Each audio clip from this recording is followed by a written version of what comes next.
ಅದು ದೊಡ್ಡ ಮಣ್ಣಿನ ಮನೆ. ತಂದೆಯಾದ ಸದಾನಂದ ಕೂತ್ಕೊಂಡು, ದೊಡ್ಡವನೇ ಸಣ್ಣವನೇ, ನೀವಿಬ್ರು ನಿಮ್ಮ ಹೆಂಡತಿನ ಕರ್ಕೊಂಡು ನನ್ ಮುಂದೆ ಬನ್ನಿ, ಆಸ್ತಿಯ ಬಗ್ಗೆ ನಿಮ್ಮಿಬ್ಬರ ಜೊತೆ ಮಾತಾಡ್ಬೇಕು. ಹಾಗೆ ಹೇಳಿದಾಗ ಆಗ ದೊಡ್ಡವನಾದ ಸುಧಾಕರ್ ಅವನ ಹೆಂಡತಿ ವೈದೇಹಿ ಜೊತೆ ಸೇರಿ ರೂಮಲ್ಲಿ ಇದ್ದ. ವೈದೇಹಿ ಕೈಯಲ್ಲಿರುವ ಚಪಾತಿ ಕಟ್ಟೆಯನ್ನು ನೋಡಿ, ವೈದೇಹಿ, ಇದು ಇವಾಗ ಅವಶ್ಯಕತೆ ಇದೆಯಾ? ನೀವು ನನ್ನ ಮಾತು ಕೇಳಿದ್ರೆ ಇದರ ಅವಶ್ಯಕತೆ ಇರೋದಿಲ್ಲ. ಇಲ್ಲ ಅಂದ್ರೆ ಇದು ನನ್ನ ಹತ್ರ ಬಂದು ನನ್ ಮೇಲೆ ನಾಟ್ಯವನ್ನು ಮಾಡುತ್ತೆ.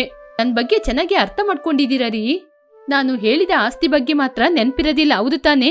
ಅದು ನೆನ್ಪಿದೆ ವೈದೇಹಿ, ನಾನು ದೊಡ್ಡವನಲ್ವಾ, ಅದ್ರಿಂದ ಮೊದ್ಲು ತಮ್ಮನನ್ನು ಅವನಿಗೆ ಇಷ್ಟವಾದದ್ದನ್ನು ತಗೊಳ್ಳಿಕ್ಕೆ ಹೇಳ್ತೀನಿ. ನಾನು ನನ್ನ ಗೌರವನ ಕಾಪಾಡ್ಕೊಳ್ತೀನಿ. ಇಲ್ಲದಿರುವ ಗೌರವನ ಕಾಪಾಡ್ಕೊಳ್ಳೋದು ಏನು ಬೇಡ. ಇಲ್ಲಾಂದ್ರೆ ನಿಮ್ಮ ತಂದೆ ಮೊದ್ಲು ನಿಮ್ ಜೊತೆನೆ ನಿನಗೆ ಏನ್ ಬೇಕು ದೊಡ್ಡವನೇ ಅಂತ ಕೇಳ್ತಾರೆ. ಆವಾಗ ನಾನು ನಿಮ್ಗೆ ಏನ್ ಹೇಳ್ಕೊಟ್ಟಿದ್ದೀನೋ ಅದ್ನ ಹೇಳಿ, ಅಷ್ಟೇ ಸಾಕು. ಅರ್ಥ ಆಯ್ತಾ? ಅರ್ಥ ಆಯ್ತು ವೈದೇಹಿ. ಸರಿ, ಇವಾಗ ಬನ್ನಿ.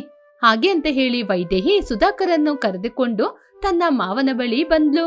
ಸೊಸೆಯಾದ ವೈದೇಹಿ ಹಿಂದೆ ತನ್ನ ಮಗನಾದ ಸುಧಾಕರ್ ನಿಂತಿರುವುದನ್ನು ನೋಡಿ, ಅಪ್ಪ ಸುಧಾಕರ, ಇವಾಗಾದ್ರೂ ಹೆಂಡ್ತಿಯ ಮುಂದೆ ನಿಲ್ಲೋ. ಅವರು ಎಲ್ಲಿ ನಿಂತ್ರೆ ಏನ್ ಮಾವಯ್ಯ? ಹೌದಪ್ಪ, ನಾನು ಎಲ್ಲಿ ನಿಂತ್ರು ನೀವು ಹೇಳೋದು ನನಗೆ ಚೆನ್ನಾಗಿ ಕೇಳಿಸುತ್ತಪ್ಪ. ಏನ್ ಹೇಳ್ಬೇಕೋ ಹೇಳಿ. ಅರ್ಥ ಆದ್ರೆ ತುಂಬಾ ಸಂತೋಷ ಮಗನೇ. ಹೌದು, ಇವಾಗ ಸಂಪತ್ ಮನೇಲಿದ್ದಾನ? ಅದು ಅಪ್ಪ. ಹೌದು ರೀ, ಮೈದುನ ಇದ್ದಾರೆ. ಒಂದ್ಸಲ ಕರೀರಿ. ನಿಮ್ಮ ಎಲ್ಲರಿಗೂ ನನ್ನ ಗಂಡ ನನ್ನ ಸೀರೆ ಸೆರಗು ಹಿಂದೆನೆ ಸುತ್ತಾ ಇದ್ದಾರೆ ಅಂತ ಎಲ್ರೂ ಹೇಳ್ತೀರಾ. ಆದರೆ ಕಲ್ಪನಾನೇ ಅವಳ ಗಂಡನ ಸೆರಗಲ್ಲೇ ಇರಿಸ್ಕೊಂಡು ಕಟ್ಕೊಂಡು ನಡೀತಾ ಇದ್ದಾಳೆ. ಹಾಗೆ ಸೊಸೆ ಹೇಳಿದಾಗ ಸದಾನಂದನಿಗೆ ಕೋಪ ಬಂದು, ಅಪ್ಪ ಸಂಪತ್ತು, ಕಲ್ಪನಾ, ನಾನು ನಿನ್ ಹೆಂಡ್ತಿನ ಕರ್ಕೊಂಡ್ ಬರ್ಲಿಕ್ಕೆ ತಾನೆ ಹೇಳ್ದೆ. ಹಾಗೆ ಹೇಳಿದಾಗ ಸಣ್ಣವನಾದ ಸಂಪತ್ತು ಅವನ ರೂಮಿನಲ್ಲಿ ಅವನ ಹೆಂಡತಿಯ ಮುಂದೆ ಕೂತ್ಕೊಂಡಿದ್ದ. ಅವನ ಪಕ್ಕದಲ್ಲೇ ಹೆಂಡತಿಯಾದ ಕಲ್ಪನಾ ನಿಂತಿದ್ಲು. ಏನ್ರಿ ಮಾವ ಕೋಪದಿಂದ ಕರಿತಾ ಇದ್ದಾರೆ, ಬನ್ರಿ. ಅವರು ಕೋಪದಲ್ಲಿರುವಾಗ ನಾನ್ ಬರೋದಿಲ್ಲ. ಹಾಗೆ ಹೇಳಿದ್ರೆ ಹೇಗೆ ರೀ?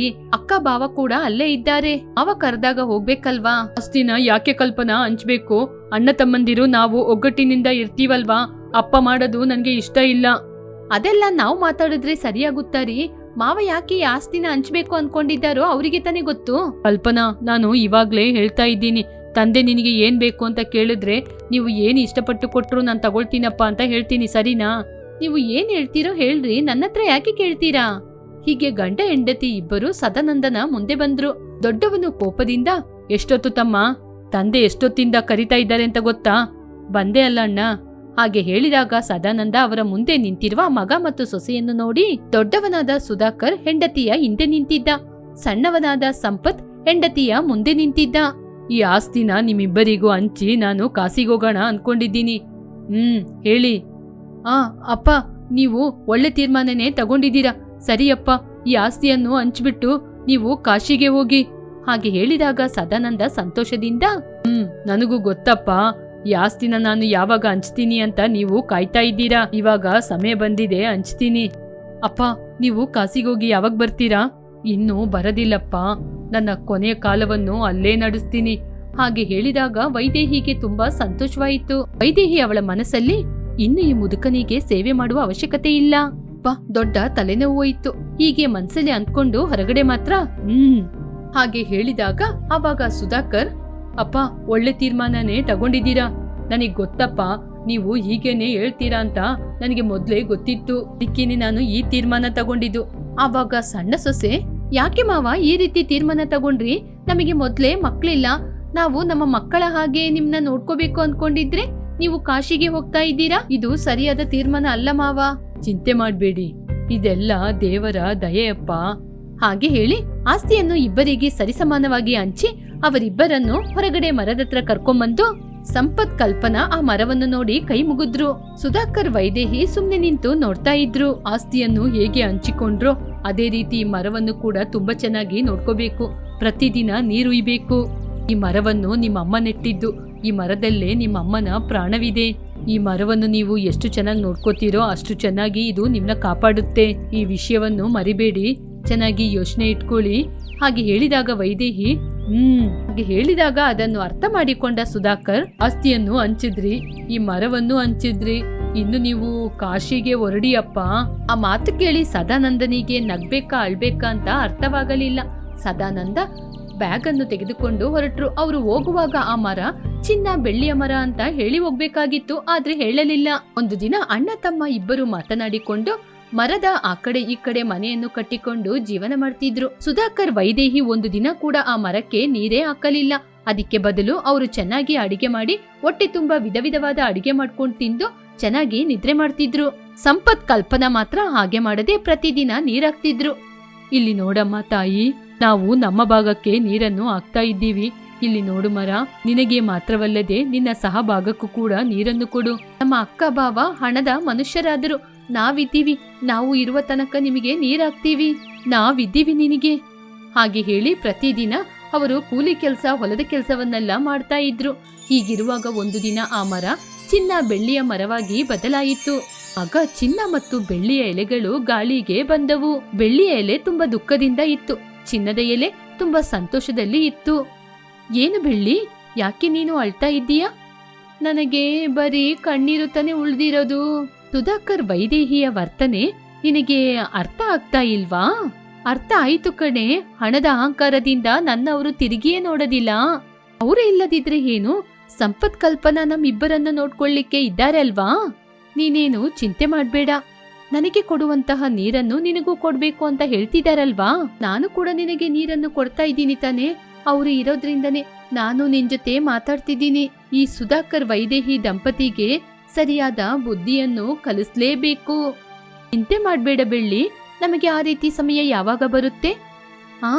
ನಮಗೆ ಇನ್ನು ಸ್ವಲ್ಪ ಸಮಯದಲ್ಲೇ ಆ ರೀತಿ ಸಮಯ ಬಂದೇ ಬರುತ್ತೆ.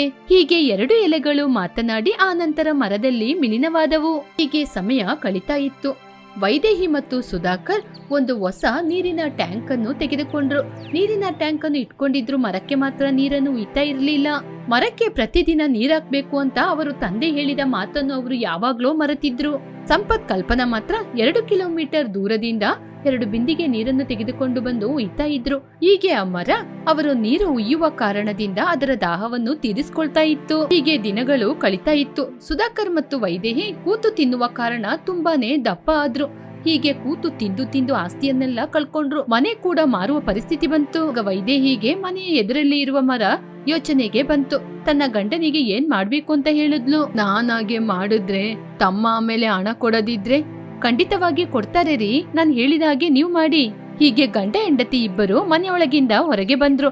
ತನ್ನ ತಮ್ಮನಾದ ಸಂಪತ್ತನ್ನು ಕೂಡ ಕರೆದ್ರು. ಕಲ್ಪನಾ ಸಂಪತ್ ಕೂಡ ಅಲ್ಲಿಗೆ ಬಂದ್ರು. ಹೇಳಣ್ಣ, ಯಾಕೆ ಕರೆದ್ರಿ? ತಮ್ಮ, ನನ್ನ ಭಾಗದ ಮರವನ್ನು ನಾನು ಕಡ್ದು ಸೌದೆ ಮಾಡಿ ಮಾರಾಟ ಮಾಡ್ತೀನಿ. ಏನಣ್ಣ ಹಾಗೆ ಹೇಳ್ತಾ ಇದ್ದೀಯಾ? ತಂದೆ ಹೇಳಿದ್ದು ಯೋಚನೆ ಇಲ್ವಾ? ಈ ಮರದಲ್ಲಿ ತಾಯಿ ಇದ್ದಾರೆ ಅಂತ ಇದ್ನ ಹೇಗೆ ಕಡಿಯಕ್ಕೆ ಸಾಧ್ಯ?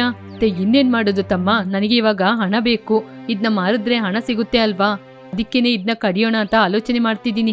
ಸರಿ ಅಣ್ಣ, ನಿಮ್ಗೆ ಹಣ ತಾನೇ ಬೇಕಾಗಿರೋದು, ನಿಮ್ಮ ಸಹಭಾಗವನ್ನು ನಾನೇ ತಗೊಳ್ತೀನಿ, ಎಷ್ಟು ಹಣ ಬೇಕು ಅಂತ ಹೇಳಿ. ಸುಧಾಕರ್ ಮತ್ತು ವೈದೇಹಿ ಅವರು ಅಂದುಕೊಂಡ ಹಾಗೆ ನಡೀತಾ ಇದೆ ಅಂತ ಸಂತೋಷಪಟ್ಟು ಇತಿಹಾಸದಿಂದ ಆ ಮರವನ್ನು ಮಾರೇ ಬಿಟ್ರು.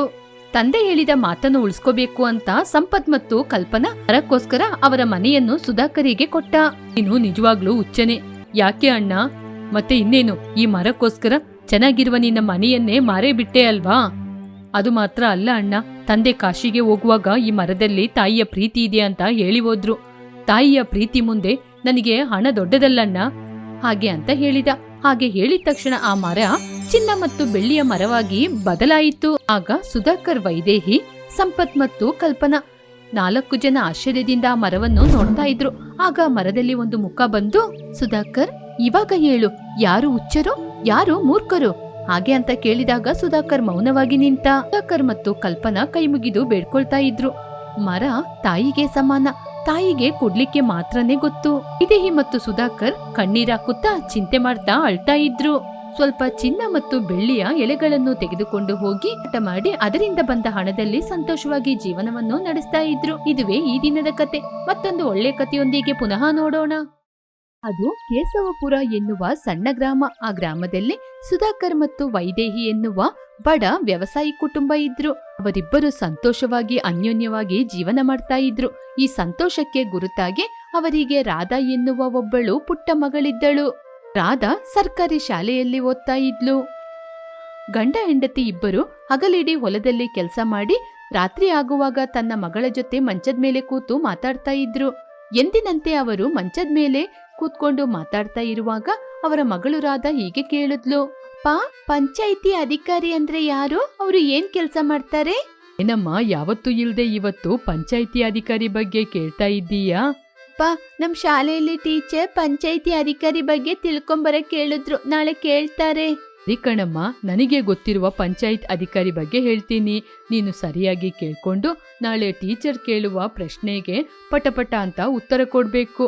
ಕೊಡ್ತೀಯ ಮಗಳೇ?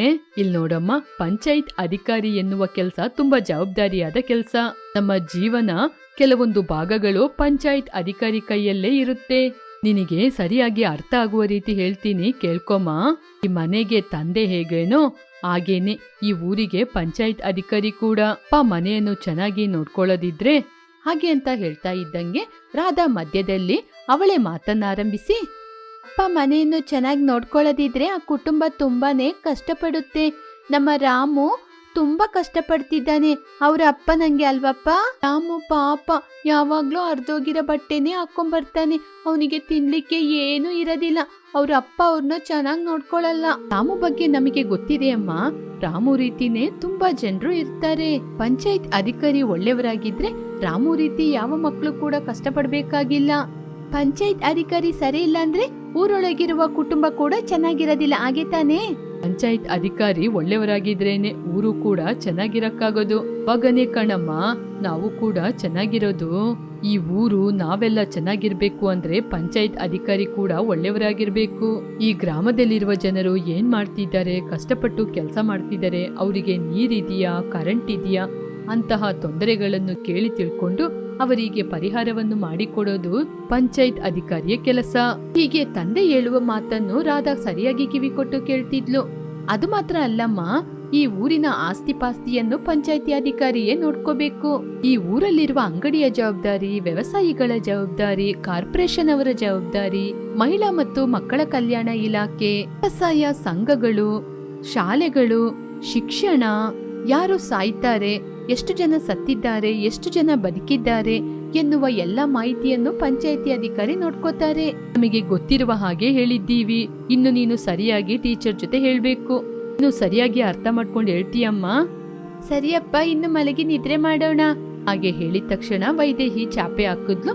3 ಜನ ಮಲಗಿ ನಿದ್ರೆ ಮಾಡಿದ್ರು. ಹೀಗೆ ದಿನಗಳು ಕಳೀತಾ ಇತ್ತು. ಬೇಸಿಗೆ ಕಾಲ ಆರಂಭವಾಯಿತು, ಶೆಕೆಯೂ ಆರಂಭವಾಯಿತು. ಅಪ್ಪ ಅಮ್ಮ ಮಗಳು ಮಲಗಿದ್ರು. ಆಗ ಅವರ ಮಗಳಾದ ರಾಧಾ, ಅಪ್ಪ, ಸಂಪತ್ ಚಿಕ್ಕಪ್ಪ ಮನೆಗೆ ಹೋಗಿ ತಮ್ಮನ ಜೊತೆ ಆಟಾಡ್ಕೊಂಡು ನಾನು ಅಲ್ಲೇ ಮಲಗಿ ನಿದ್ರೆ ಮಾಡ್ಲಾ? ಯಾಕೆ ಮಗಳೇ? ಸಂಪತ್ ಚಿಕ್ಕಪ್ಪ ಊರಿಗೆ ಹೋಗಿದ್ರಲ್ವಾ, ಅವ್ರು ಬಂದ್ಬಿಟ್ರು. ಸಂಪತ್ ಚಿಕ್ಕಪ್ಪ ಊರಿಂದ ಬಂದ್ರೆ ಏನಮ್ಮ, ನಾನು ತಮ್ಮನ ಜೊತೆ ಆಟಾಡ್ಕೊಂಡು ಸಂತೋಷವಾಗಿ ನಿದ್ರೆ ಮಾಡ್ತೀನಿ. ಇಲ್ಲಿ ತುಂಬಾ ಶೆಕೆ ಆಗುತ್ತೆ. ಆಗ ವೈದೇಹಿಗೆ ಕೋಪ ಬಂದು, ಏನ್ ರಾಧಾ, ಇಷ್ಟೊಂದು ಹಠ ಮಾಡ್ತಾ ಇದ್ದೀಯಾ? ನಾನ್ ಬೇಡ ಅಂತ ಹೇಳ್ತಾ ಇದ್ದೀನಲ್ವಾ, ಸುಮ್ನೆ ಮಲ್ಕೋ. ಯಾರ್ ಮನೆಗೂ ಹೋಗೋದ್ ಬೇಡ, ಎಲ್ಲಿಗೂ ಹೋಗೋದ್ ಬೇಡ. ಇವಾಗ ಮಲ್ಗಿ ನಿದ್ರೆ ಮಾಡ್ತೀಯಾ ಇಲ್ವಾ? ವೈದೇಹಿ, ಮಗಳನ್ನ ಯಾಕೆ ಜೋರ್ ಮಾಡ್ತೀಯಾ? ಪ್ರೀತಿಯಿಂದ ಹೇಳು, ಮಗಳು ಕೇಳ್ಕೊಳ್ತಾಳಲ್ವಾ. ಹೀಗೆ ಕೋಪದಿಂದ ಹೇಳಿದ್ರೆ ಆಮೇಲೆ ಮಗು ಅಳ್ತಾನೆ ಇರುತ್ತೆ. ನೀವು ಅವಳಿಗೆ ತುಂಬಾ ಪ್ರೀತಿ ತೋರಿಸಿ ಹೀಗೆ ಬೆಳೆಸಿದೀರಾ, ಅದಕ್ಕೇನೆ ಇವಳು ಹೀಗೆ ಬೆಳೆದಿರೋದು. ಅವಳು ಇವಳು ಅಂತ ಹೇಳ್ಬೇಡ. ನನ್ ಮಗಳಿಗೆ ನನ್ ತಾಯಿ ಹೆಸರು ರಾಧಮ್ಮ ಅಂತ ಇಟ್ಟಿದ್ದೀನಿ. ನಿಮ್ ಅತ್ತೆನ ಅವಳು ಇವಳು ಅಂತ ಹೇಳಿದ್ರೆ ಆಮೇಲೆ ಅಲ್ಲಿ ಉದುರ್ಸ್ಬಿಡ್ತೀನಿ. ಅಯ್ಯೋ ಅತ್ತೆ, ನನ್ನನ್ನು ಕ್ಷಮಿಸಿ. ನಮ್ಮಮ್ಮ ನಿನ್ನ ಕ್ಷಮಿಸ್ತಾರೆ. ಇವಾಗ ಮಲಗಿ ನಿದ್ರೆ ಮಾಡು. ನಾನು ನನ್ ಮಗಳು ಕತೆ ಮಾತಾಡ್ಕೊಂಡು ನಿದ್ರೆ ಮಾಡ್ತೀವಿ. ಸರಿ ಸರಿ, ನನ್ಗೆ ಯಾಕೆ ಈ ತಲೆನೋವು, ನಾನ್ ಮಲಗಿ ನಿದ್ರೆ ಮಾಡ್ತೀನಿ. ಹಾಗೆ ಅಂತ ಹೇಳಿ ವೈದೇಹಿ ನಿದ್ರೆ ಮಾಡಿದ್ಲು. ಆಗ ಸುಧಾಕರ್ ಮಗಳ ಜೊತೆ, ಇವಾಗ ಹೇಳಮ್ಮ, ನಿನ್ನ ಚಿಕ್ಕಪ್ಪನ ಮನೆಯಲ್ಲಿ ಕೂಲರ್ ಇದೆ ಅಂತ ತಾನೆ ತಮ್ಮನ್ ಜೊತೆ ಹೋಗಿ ಆರಾಮವಾಗಿ ನಿದ್ರೆ ಮಾಡ್ತೀನಿ ಅಂತ ನಮ್ ಜೊತೆ ಹಠ ಮಾಡ್ತಾ ಇದ್ಯಾ? ನಿಜ ಹೇಳಮ್ಮ. ಹೌದಪ್ಪ, ಚಿಕ್ಕಪ್ಪ ಟೌನಿಂದ ಕೂಲರ್ನ ತಗೊಂಬಂದ್ರು. ಚಿಕ್ಕಮ್ಮ ನೀರ್ ಹಾಕಿದ್ರು. ತಮ್ಮ ಸ್ವಿಚ್ ಹಾಕ್ದ. ಎಷ್ಟು ಚೆನ್ನಾಗಿ ತಂಪಾಗಿ ಗಾಳಿ ಬಂತು ಗೊತ್ತಾ? ನಾನು ತಮ್ಮ ಆರಾಮವಾಗಿ ನಿದ್ರೆ ಮಾಡ್ದು. ಹೀಗೆ ಮಗಳು ಹೆಮ್ಮೆ ಪಟ್ಕೊಂಡು ಹೇಳುವಾಗ ಆ ಮಾತನ್ನು ಕೇಳಿ ಸುಧಾಕರ್ ತುಂಬಾನೇ ಬೇಜಾರ್ ಮಾಡ್ಕೊಂಡ. ಆಗ ವೈದೇಹಿ ಎದ್ದು, ಇವಾಗ ಗೊತ್ತಾಯ್ತಾ ನಾನ್ ಯಾಕೆ ಅವಳನ್ನ ಬೈದೆ ಅಂತ? ಏನ್ ವೈದೇಹಿ, ಇನ್ನು ನೀನು ನಿದ್ರೆ ಮಾಡಿಲ್ವಾ? ಇವಾಗ ನಿದ್ರೆ ಮಾಡ್ತೀನಿರಿ. ಹಾಗೆ ಅಂತ ನಿದ್ರೆ ಮಾಡಿದ್ಲು. ನಿಮ್ಮ ಚಿಕ್ಕಪ್ಪ ಕೂಲರ್ನ ಮಾತ್ರ ತಗೊಂಬಂದ್ರು. ಆದ್ರೆ ನಾನು ನನ್ನ ಮುದ್ದು ಮಗಳಿಗೋಸ್ಕರ ಒಂದು AC ರೂಮ್ನೇ ತಯಾರಿಸ್ತೀನಿ. ಹಾಗೆ ಅಂತ ಹೇಳಿದಾಗ, ಅಪ್ಪ ಹಾಗಾದ್ರೆ ನೀವು AC ತಗೊಂಬರ್ತೀರಾ? ವೈದೇಹಿ ಕಣ್ಣನ್ನು ತೆರೆದು, ಇವಾಗ ಅದೊಂದೇ ಬಾಕಿ ಆಗಿರೋದು. ನೋಡು ಮಗಳೇ, ನಿಮ್ ತಂದೆ ಯಾವಾಗ ಎಸಿ ತಗೊಂಡ್ಬರ್ತಾರೆ ತಗೊಂಡ್ ಬಂದ್ ಹಾಕ್ತಾರೆ ಅಂತ ಕೇಳ್ಕೊ. ವೈದೇಹಿ, ಸರಿ ಸರಿ ರೀ, ನನಗೆ ಯಾಕೆ ಸುಮ್ನೆ ತಲೆನೋವು, ನಾನು ಮಲ್ಗಿ ನಿದ್ರೆ ಮಾಡ್ತೀನಿ. ಅಪ್ಪ, ನನ್ಗೋಸ್ಕರ ನೀವು ಎಸಿ ತರ್ತೀರಾ? ಎಸಿ ತಗೊಂಬರೋದಲ್ಲಮ್ಮ, ನಿನಗೋಸ್ಕರ ಎಸಿ ರೂಮ್ನೇ ರೆಡಿ ಮಾಡ್ತೀನಿ. ಹಾಗೆ ಹೇಳಿದಾಗ ರಾಧನಿಗೆ ಏನೂ ಅರ್ಥವಾಗಲಿಲ್ಲ. ಕಪ್ಪ ಎಸಿ ರೂಮ್ನ ತಯಾರಿಸ್ತೀರಾ? ಅದು ₹1 ಕೂಡ ಹಣ ಖರ್ಚಾಗದೆ ತಯಾರಿಸುವ ಎಸಿ ರೂಮ್. ಕೂಲರಿಗೆ ನೀರ್ ಬೇಕು, ಕರೆಂಟ್ ಬೇಕು, ಪದೇ ಪದೇ ಅದನ್ನು ಕ್ಲೀನ್ ಮಾಡ್ತಾನೆ ಇರಬೇಕು. ನಮ್ಮ ಎಸಿ ರೂಮ್ ಹಾಗೆಲ್ಲ ಇಲ್ಲಮ್ಮ. ಪುನಃ ವೈದೇಹಿ ಕಣ್ಣನ್ನು ತೆರೆದು ₹1 ಹಣ ಖರ್ಚಿಲ್ಲದೆ ಎಸಿ ರೂಮ್ ಅಂತೆ, ಅದು ಎಂತ ರೂಮೋ? ಅಂತಹ ಎಸಿ ರೂಮ್ ಕೂಡ ಇರುತ್ತಾ ಅಪ್ಪ? ತಂದೆ ರೆಡಿ ಮಾಡ್ತೀನಿ ಅಂತ ಹೇಳ್ತಿದಾರಲ್ವಮ್ಮ, ನೋಡೋಣ. ಕರೆಂಟ್ ಇಲ್ದೆ ಎಸಿ ರೂಮ್ ಅಂತೆ, ಸರಿ ನೋಡೋಣ. ನಾಳೆ ನಿಮ್ಮಿಬ್ರಿಗೂ ನಾನು ಎಸಿ ರೂಮ್ನ ಮಾಡಿ ತೋರಿಸ್ತೀನಿ. ಇವಾಗ ಮಲಗಿ ನಿದ್ರೆ ಮಾಡಿ. ಕರೆಂಟ್ ಇಲ್ದೇನೆ ನಮಗೆ ತಂಪಾದ ಗಾಳಿ ಬರುತ್ತೆ. ಅದಕ್ಕೆ ಪ್ರತಿ ಸಲ ನಾವು ನೀರು ಉಯ್ಯದ್ ಬೇಡ, ಅದನ್ನು ಕ್ಲೀನ್ ಮಾಡ್ತಾನೂ ಇರ್ಬೇಕು ಅಂತ ಇಲ್ಲ. ಅಪ್ಪ, ನೀವು ಹೇಳಿದ ಹಾಗೆ ಆ ತಂಪಾಗಿರುವ ಎಸಿ ರೂಮ್ನ ನಾಳೆ ನೀವು ಮಾಡಿ ತೋರ್ಸದಿದ್ರೆ ನಾನು ಊಟ ಮಾಡಲ್ಲ. ನಾಳೆ ನೀನು ಶಾಲೆಗೆ ಹೋಗಿ ಬಾ ಮಗಳೇ, ತಂದೆ ನಿನ್ಗೋಸ್ಕರ ಮಾಡಿಡ್ತೀನಿ. ಸರಿ, ಇವಾಗ ಮಲ್ಗಿ ನಿದ್ರೆ ಮಾಡ್ತೀರಾ ಅಥವಾ ಬೆಳಿಗ್ಗೆ ಆಗುವ ತನಕ ತಂದೆ ಮಗಳು ಹೀಗೆ ಮಾತಾಡ್ಕೊಂಡೇ ಇರ್ತೀರಾ? ಅಮ್ಮ, ನೀವು ಇನ್ನೂ ನಿದ್ರೆ ಮಾಡಿಲ್ವಾ? ನಿದ್ರೆ ಮಾಡಿ.